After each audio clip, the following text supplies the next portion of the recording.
Hulk es uno de los personajes más populares y queridos de Marvel.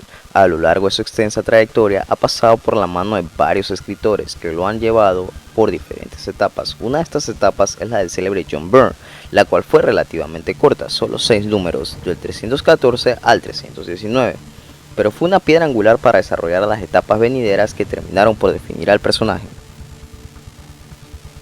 John Byrne es uno de los escritores y artistas de cómics más legendarios que ha tenido la industria. Trabajó tanto en Marvel como en DC, se destacó en la década de los 70, 80 y 90 por su trabajo en Los Cuatro Fantásticos. Junto a Chris Claremont redefinió a los X-Men.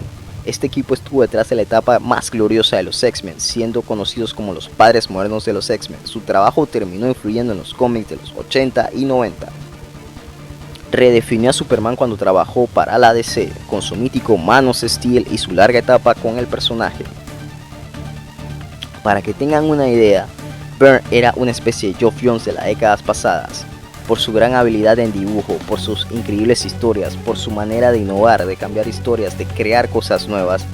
John Byrne es recordado con mucho cariño por muchos fanáticos. También es responsable de la creación o co-creación de los siguientes personajes: Kitty Pryde, Emma Frost, Bishop, Scott Lang, Rachel Summers, Omega Red, entre otros.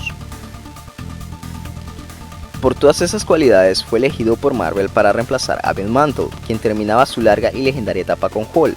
Marvel quería con Byrne emular el éxito que tuvo con la etapa de Mantle, pero por cosas de la vida terminó escribiendo solo 6 números, los cuales eran muy prometedores y daban la sensación de que la historia era el comienzo de algo más grande. Marvel le había dado carta blanca a John Byrne para que hiciera con Hulk lo que él quisiera. Él básicamente cambió el personaje lejos de lo que Ben Mantle había hecho. Para Byrne, los últimos escritores habían dejado a Hulk con muchos problemas que él tenía que solucionar. En sus 6 números, regresó el personaje a sus raíces, a un Hulk salvaje. Desde las primeras páginas, el autor nos hace énfasis en que esta historia será diferente a lo que habíamos visto, presentándonos a un Hulk más salvaje y cruel. En las primeras páginas vemos cómo Hulk mata a un ciervo sin ningún remordimiento. En otras épocas él hubiese tenido alguna interacción tierna con el animal, no lo hubiese matado a un golpe. Y es allí donde se nos dice a los lectores que este Hulk es un desalmado. Luego el Doc Samson recibe el llamado del deber, teniendo la eterna idea de que podía salvar a Hulk y a Banner. Este personaje será clave, ya que para mí básicamente la historia gira entre estos 3 ejes: Hulk, Banner y el Dr. Samson. Siendo Hulk y Samson los que guían la primera parte de esta historia. Luego Banner entraría para los últimos números. Volviendo a la historia, Hulk y Samson pelean como si no hubiese mañana. Este Hulk es tan salvaje, fuerte y brutal. Es con la ayuda de Banner que desde el subconsciente araña cualquier hilo de esperanza por la supervivencia de su existencia, haciéndole ver a Hulk ilusiones de sus enemigos pasados, dando la oportunidad para que Samson lo pudiese noquear. El primer número es sumamente impactante. La verdad se lee rápido, es uno de los puntos fuertes en esta pequeña etapa. El segundo número, en cambio, va directo al núcleo de inicio de la historia, con una especie de sueño donde Hulk está encerrado en un búnker y Banner está siendo el carcelero. Hulk logra escapar de ese búnker persiguiendo a Banner. Banner se le escapa a Hulk. Mientras volvemos a la realidad, donde ahora el Dr. Samson, encargado de la base Gamma, ha logrado con éxito la separación de Hulk y Banner. Este sueño es simplemente magnífico, es increíble, fascinante, es asombroso, todos esos adjetivos y sus sinónimos, porque simplemente representa la separación de los dos personajes. Estos dos personajes ocupan el mismo espacio físico.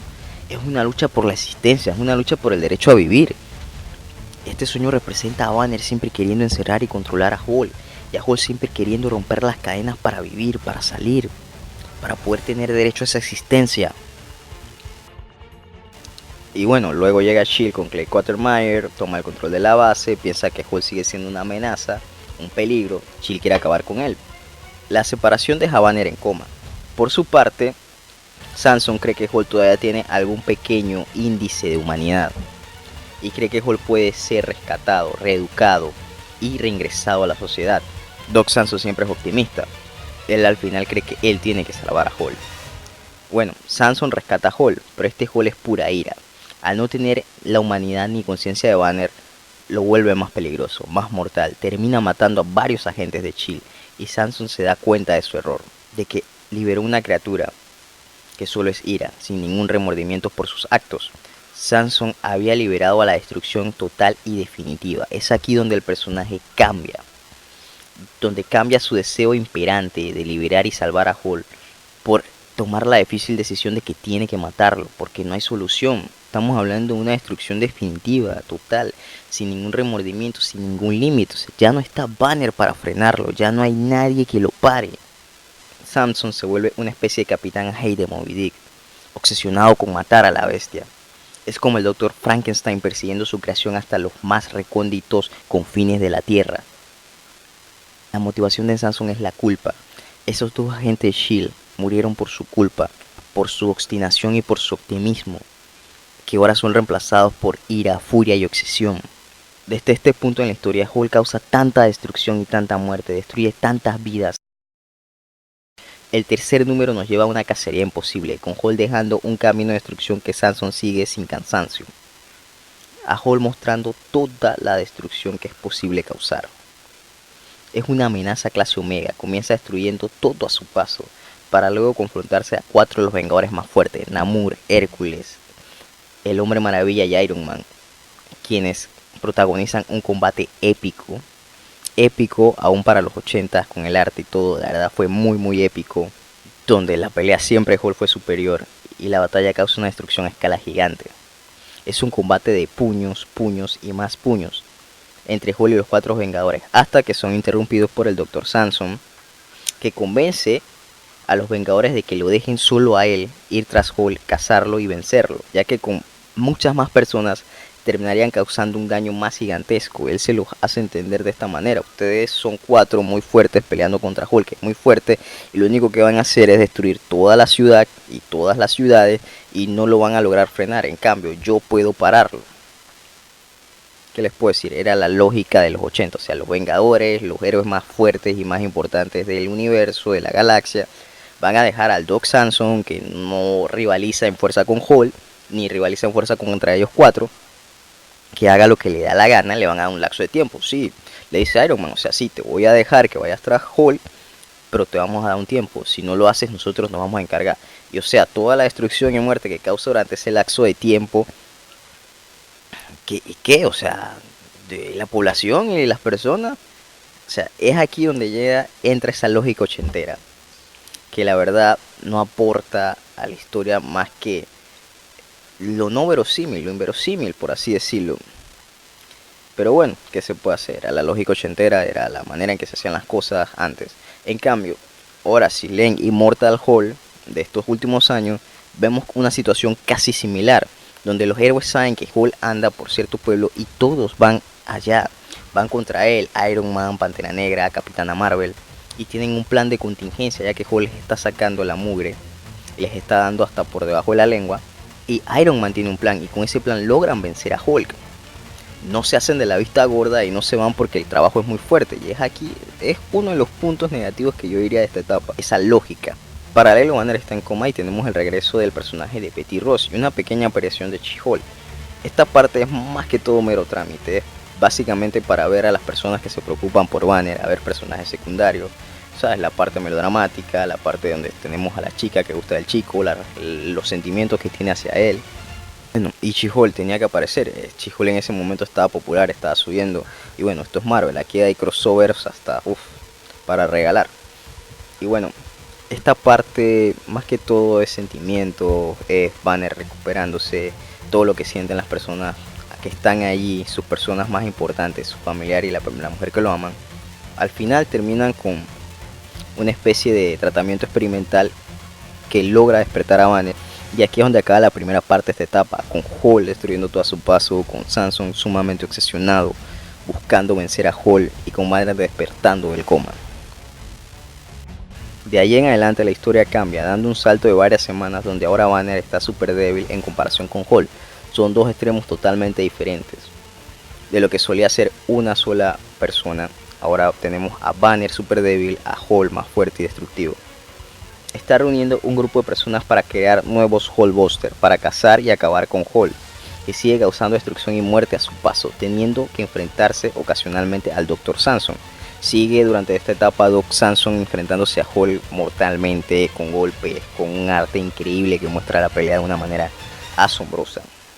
Hulk se comporta como un animal, una verdadera fuerza de destrucción. Se convirtió en la pesadilla de Banner, un Hulk sin conciencia, sin él para poder frenarlo. Ok, Banner por fin entra en la historia, y lo que vemos de Banner en esta parte de la historia es un Banner motivado por el miedo. Por fin es libre y tiene miedo de que pase como siempre, de que al final el monstruo termine alcanzándolo. Ese miedo de volver a la cárcel viviente que es Hulk es lo que le da la motivación, lo que comienza a obsesionarlo, para poco a poco darle un paralelismo con el padre de Betty, el general Thunderbolt Ross, que se dedicó a cazar a Hulk al punto de la obsesión que lo llevaría a perderlo todo. Es Banner ahora el que tiene que cazar a Hulk, tiene que acabar con él por su supervivencia para asegurarse de que nunca vuelva a estar preso. Aún con estos ingredientes, los últimos 3 números no son los más fuertes.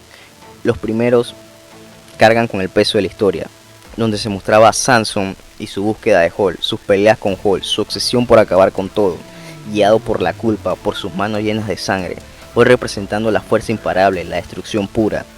Luego en los últimos 3 números no baja la calidad en acción, pero sí la trama. Se pone muy telenovelesca.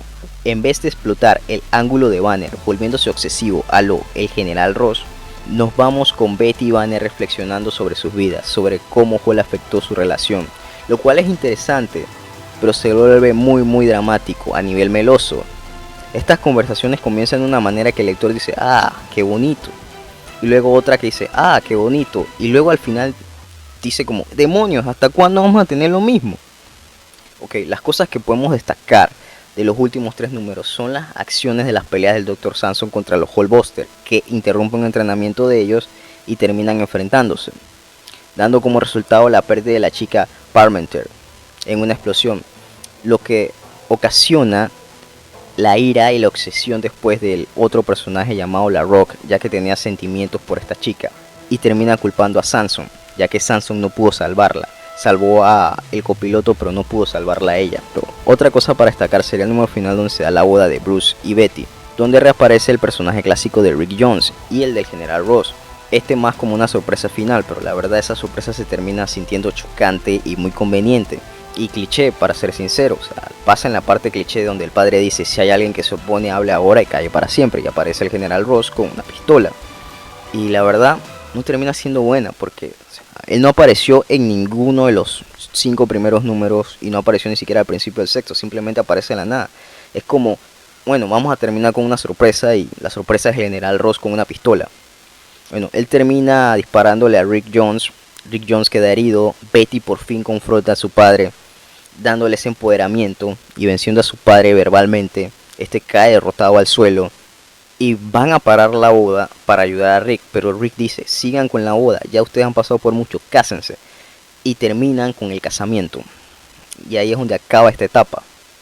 Lo que sí es increíble en este número es cómo la batalla de los Soulbusters se lleva a cabo al mismo tiempo que la boda, cada uno ocupando la mitad de la página, ya sea arriba o abajo respectivamente, habiendo combinado el amor y la ira en las mismas páginas, teniendo sentimientos en cada viñeta, principalmente demostrando lo mal líder que es Banner, su equipo Hulkbuster, que él mismo reunió, que tiene una batalla contra el Doc Samson y mientras eso él está tranquilamente hablando con Betty, muere uno de los Hulkbuster que él mismo reclutó, siendo una situación que muy bien puede afectar al equipo y él simplemente no les dice nada y termina casándose. O sea, y mientras tanto, él se está casando y los Hulkbusters están en una pelea a muerte con Hulk, donde cualquiera de ellos podría perder la vida y simplemente se está casando. O sea, simplemente no le importa con su equipo. El Dr. Banner podría ser hasta peor que Hulk. Hulk es ira, no razona, pero Banner en pleno uso de sus facultades le da igual con la vida de sus empleados, si viven o mueren, su salud psicológica.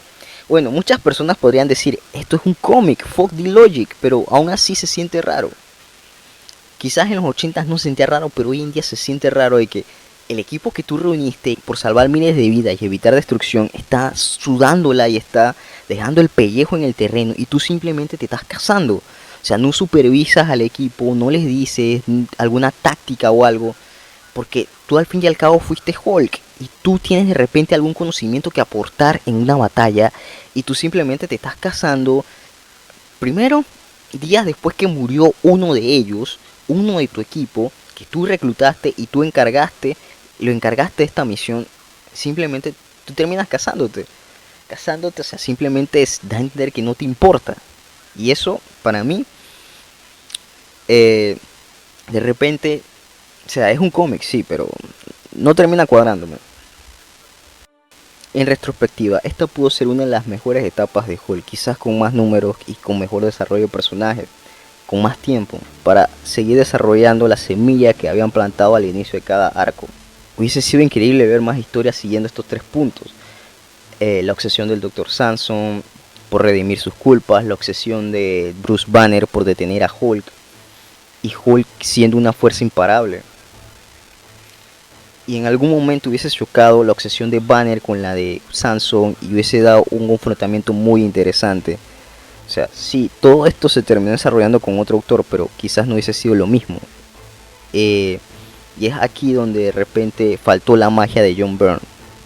Sé que mencionó mucho las palabras obsesión e ira, pero es en lo que gira esta etapa, en lo que se basa. Los personajes son dominados por sus deseos e ideas de lograr objetivos que básicamente son imposibles de realizar. Banner y Samson son testigos de lo que Hulk es capaz de hacer. Ellos se autorresponsabilizan de todos sus actos, se autoimponen cargar con el peso, de tal manera que creen que sus vidas no tendrán un desenlace hasta que acaben con Hulk. Imagínense escuchar o ver la destrucción ocasionada por Hulk, sabiendo de que de alguna manera está libre y vivo por tu responsabilidad. Cada vida destruida, cada persona que ha perdido su hogar, ese hogar, el microuniverso y su hábitat donde se desarrollan sus vidas.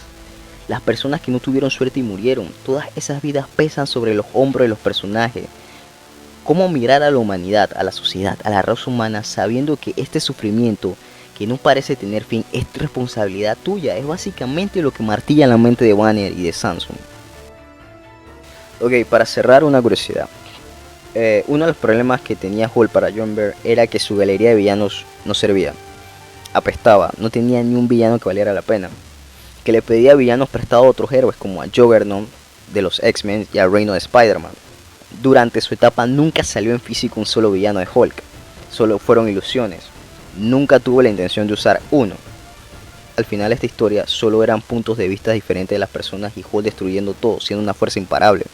Ahora, en mi opinión personal, yo sí creo que los villanos de Hulk sirven, pero depende de quién lo escriba y depende de la historia que quieres llevar a cabo. Sin más, esta fue una muy buena etapa, pequeña pero buena.